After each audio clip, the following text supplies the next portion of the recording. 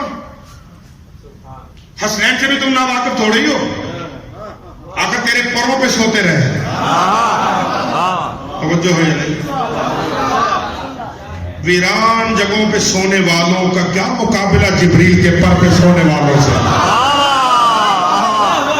کس کا تکابر کس سے کر رہے ہو؟ غور ہو میرے ساتھ. جبریل سب کو تو جانتے ہو. پھر یہ سوال کہا, ہاں میں نے جب دیکھا رسول اللہ کو الگ سے دیکھا, علی کو الگ سے دیکھا, سیدہ کو الگ سے دیکھا, حسنین کو الگ سے دیکھا, میں نے جدا جدا دیکھا تھا. آج چونکہ نور ایک ہو گیا ہے, 5 وجود حقیقت واحدہ میں آ گئے ہیں, لہذا سمجھ نہیں آ رہے. اس لیے تو رب سے کہا کہ یہ کون ہے. اب پیغمبر کے خاندان کا تعارف بھی خدا عجیب انداز سے پیش کر رہا. پہلے تو یہ تعارف کرا رہے کہ عزتی و جلالی, مجھے میری عزت کی قسم, میرے جلال کی قسم. ارے ان کی عزتیں کیا ہوں گی جن کی عزت کے تعارف کے لیے اللہ اپنی عزت کی قسم کھا ہے. آپ کی طبیعتیں کچھ تھک رہی ہیں, جن کے تعارف کے لیے اللہ اپنی عزت و جلال کی قسم کھا تعارف کرا ہے. اور اس کے بعد جب پوچھا لوگوں نے کہ پروردگار جب یہ بزم سجی تو کون ہے؟ اب تعارف کیا ہو رہا ہے؟ ہم فاطمہ و ابوہا و بالہا و بنوہا. فاطمہ ہے, فاطمہ کا شوہر ہے, فاطمہ کا بابا ہے, فاطمہ کے بیٹے ہیں. حالانکہ یہ طے شدہ معاملہ ہمارے منطق و فلسفے میں بھی کہ بزم میں جو ہستی بڑی ہو تعارف اس سے ہوتا ہے. توجہ ہے یا نہیں ہے؟ جو ہستی بزم میں بڑی ہو تعارف اس کے ذریعے ہے. 4 مرد ہیں, 1 عورت ہے, لہذا تعارف مردوں کے ذریعے سے ہو. مگر اللہ نے کلیہ بدلا, کہا فاطمہ ہے, فاطمہ کا باپ ہے, فاطمہ کا شوہر ہے, فاطمہ کے بیٹے ہیں. یا اللہ یہ تعارف کا طریقہ کیوں بدل دیا؟ کہ اس لیے مجھے معلوم تھا کہ اہل بیت نبی میں بحث ہوگی, یہ بھی یہ بھی یہ بھی وہ بھی وہ بھی لے دے کے بننے والے سارے رشتہ دار اہل بیت میں آئیں گے. ہم نے کلیہ ہی بدل دیا کہ نبی کے رشتہ داروں کو اہل بیت نہیں کہتے, فاطمہ کے رشتہ داروں.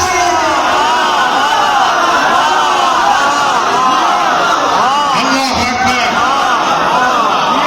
اللہ اکبر, اللہ.